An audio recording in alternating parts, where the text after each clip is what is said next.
하나님의 말씀은 신약성경 사도행전 2장 36절에서 39절 말씀입니다. 신약성경 190쪽. 그런즉 이스라엘 온 집은 확실히 알지니 너희가 십자가에 못 박은 이 예수를 하나님이 주와 그리스도가 되게 하셨느니라 하니라. 그들이 이 말을 듣고 마음에 찔려 베드로와 다른 사도에게 물어 이르되 형제들아 우리가 어찌할꼬 하거늘 베드로가 이르되 너희가 회개하여 각각 예수 그리스도의 이름으로 세례를 받고 죄 사함을 받으라. 그리하면 성령의 선물을 받으리니 이 약속은 너희와 너희 자녀와 모든 먼데 사람 곧 주 우리 하나님이 얼마든지 부르시는 자들에게 하신 것이라 하고. 아멘. 하나님의 사랑 가운데서 사순절을 삽니다. 사순절은 예수님을 따르기 위한 성도들의 경건 생활을 훈련하는 기간입니다. 그렇기 때문에 예수님이 이 땅에 오시고 또 이 땅에서 보여주시고 들려주시고 알려주시고 가르쳐주신 그 진리를 마태복음이나 마가복음이나 공관복음, 다시 말해서 누가복음을 통해서 하나님 자녀들이 묵상함으로써 성육신하신 예수님이 공생애를 사시고 동시에 고난을 받으시고 십자가에서 죽으시고 성천하시는 그 과정 속에서 보여주신 인류를 사랑하시는 하나님의 마음을 깨달아 알고 또 그 구원의 길을 가신 예수님을 뒤따르는 교회 자녀들이 될 수 있도록 성령의 도움을 받는 기간입니다. 그런 의미에서 하나님께서 아브라함을 통하여 택하신 이스라엘은 오랫동안 하나님의 관심 안에서 선지자들을 통한 말씀의 교훈을 받았지만 예수 그리스도 오심을 준비하지 못하고 죄된 세상 가운데서 하나님의 영광을 가리는 그런 이름뿐인 하나님의 자녀였습니다. 그런 의미에서 예수님이 오신다라는 것은 오늘 저와 여러분에게 기회를 주신 것이고 또 이스라엘에게 회개의 기회를 주셔서 하나님께서 택하신 백성들의 영광을 회복하게 하기 위한 하나님의 사랑이 그 속에 들어 있습니다. 사랑하는 성도 여러분, 오늘 저와 여러분들이 우리 주님을 만난 것은 위기 속에서 새로운 기회를 얻은 것입니다. 동시에 오늘 세상이 어렵고 힘들다, 위기의 시대를 산다 이렇게 말하지만 정말 위기는 뭘까? 그것은 예수님을 알지 못하거나 믿지 못하는 것이 위기입니다. 모든 사람은 예수님을 통해서 하나님을 만날 수 있는 기회를 얻었는데 영접하는 자는 하나님의 아들이 되고 영접하지 않는 자는 죄악된 세상에서 공중의 권세 잡은 자들의 종살이를 합니다. 그러니까 나는 알지 못합니다. 믿지 않습니다. 이런 사람들은 정말 위기 속에 위기를 맞이했다라고 볼 수 있고 어렵고 힘들다는 그런 삶의 환경 속에서 예수님을 만나서 구원의 주님으로 고백한 사람은 새로운 기회를 얻고 새로운 삶을 살 수 있도록 하나님께서 복 주신다는 사실을 깨닫고 그 길을 가는 영광된 사람들이 된 것입니다.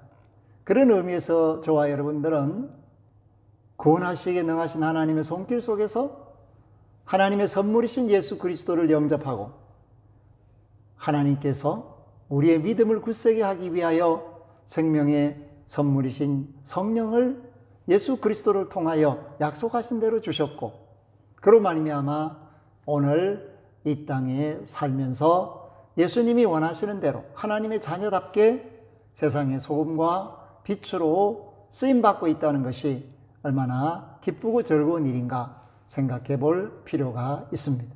동시에 우리의 감사의 조건입니다. 오늘 말씀은 베드로가 성령 충만을 받고 이스라엘에게 하나님의 자녀라고 생각했던 그들에게 말씀을 전합니다.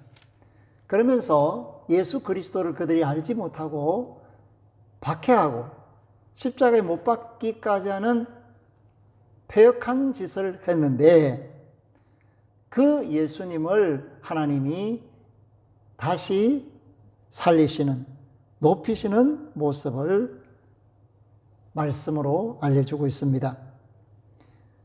그러므로 2장 32절에 보면 이 예수를 하나님이 살리신지라 우리가 다 이 일의 증인이로다.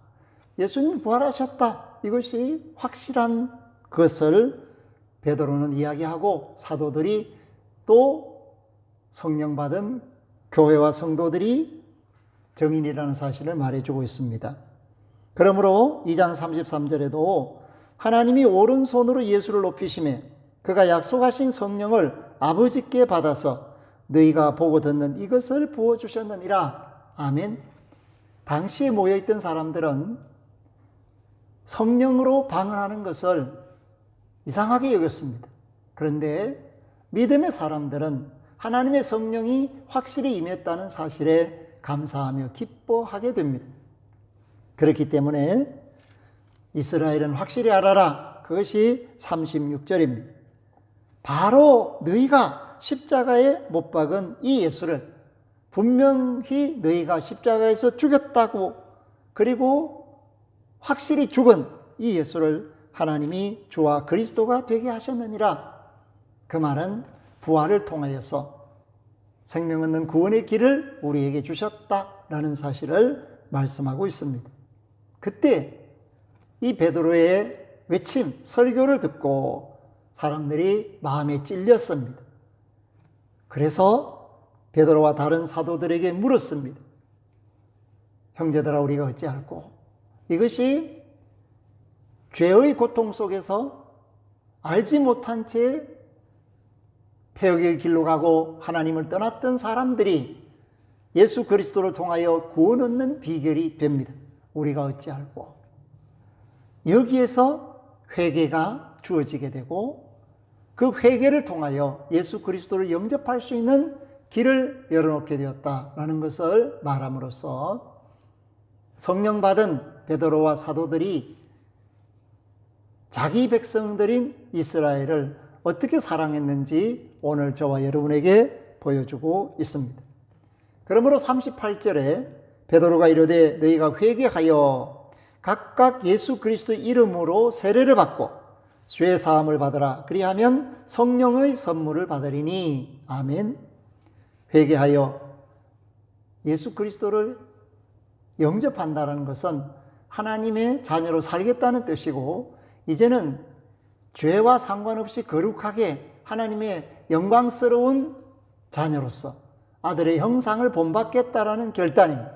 그것이 바로 세례입니다. 그리고 이 세례는 그리스도와 합하여 하나 되는 것입니다. 그리스도와 합하여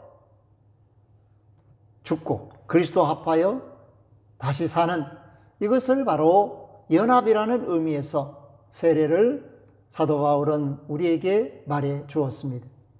그런 의미에서 하나님의 사람이 된다. 그것은 곧 하나님의 영을 갖고 하나님의 영이 인도하시는 대로 사는 사람이 된다라는 것을 말씀합니다.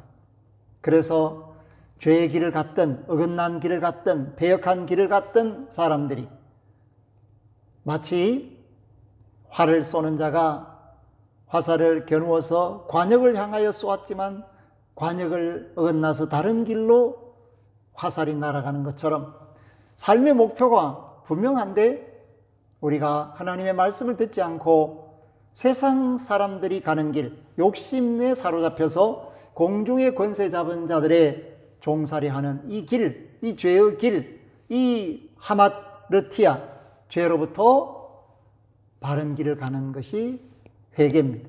그렇기 때문에 잘못된 길을 가다가, 잘못된 선택을 하다가 하나님께로 돌아오고 말씀으로 돌아오고 예수께로 돌아와서 거룩하게 온전하게 믿음으로 사는 것, 그것을 결단하는 것이 회개입니다. 그런 의미에서 버트날드 러셀은 그리스도교가 우리에게 보여주는 도덕성이 너무나도 탁월하기 때문에 자신은 예수님을 따를 자신이 없다. 그래서 감히 믿기가 두렵다. 그렇게 말을 했습니다. 자신을 의지해서 거룩하게 산다는 것은 불가능한 일입니다. 러셀이 위대한 철학자였지만 그가 오해한 것은 자신이 예수님을 흉내내는 데 있다라고 착각했기 때문입니다. 우리가 예수님을 흉내내는 것이 아니라 하나님의 영 성령이 우리 안에서 예수님을 살게 하는 이 선물을 받아야 온전한 구원에 이르게 됩니다. 저와 여러분들이 하나님께 사랑을 받고 있다라는 것은 예수님을 통하여 약속하신 그 성령을 물붓듯이 우리에게 주시고 그 성령이 급한 바람처럼 불의 혀처럼 초대교회 성도들에게 임한 것 같이 우리가 회개하고 예수를 믿겠습니다. 하나님 자녀로 살겠습니다. 고백하며 세례를 받고 성령을 받음으로써 그 성령이 주시는 선물로 세상을 사는 거룩하고 존귀한 사람이 되었습니다.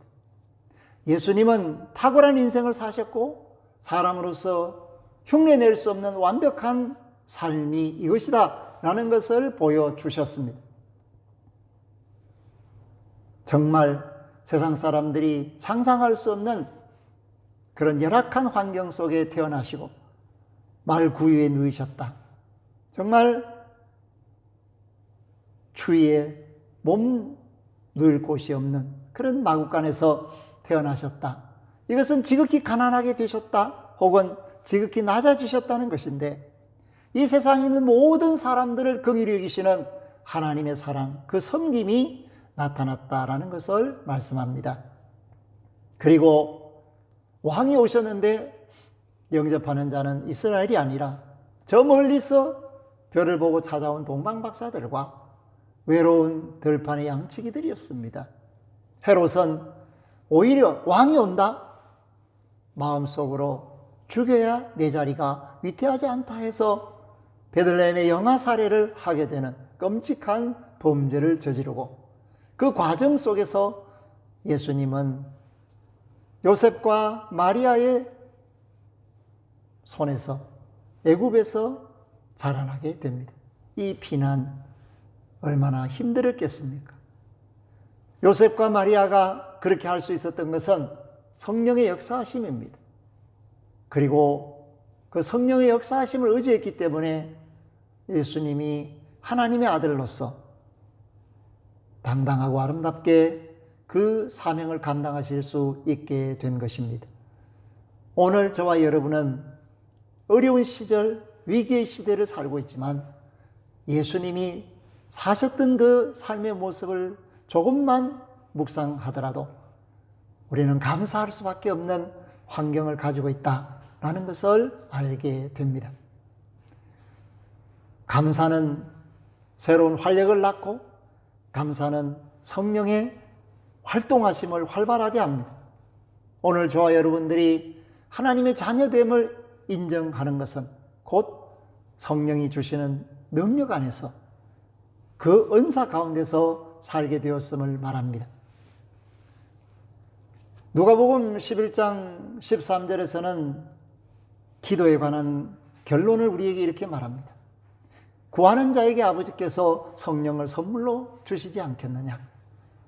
사랑하는 성도 여러분, 무엇을 구하고 찾고 두드리든 가장 중요한 것은 하나님의 영이, 생명의 영이, 거룩한 영이, 진리의 영이 우리 안에 와 계셔야 우리가 참 사람이신 예수 그리스도를 본받게 되고 그 길을 가면 그 끝에서 참 하나님이신 예수 그리스도를 만나게 됩니다.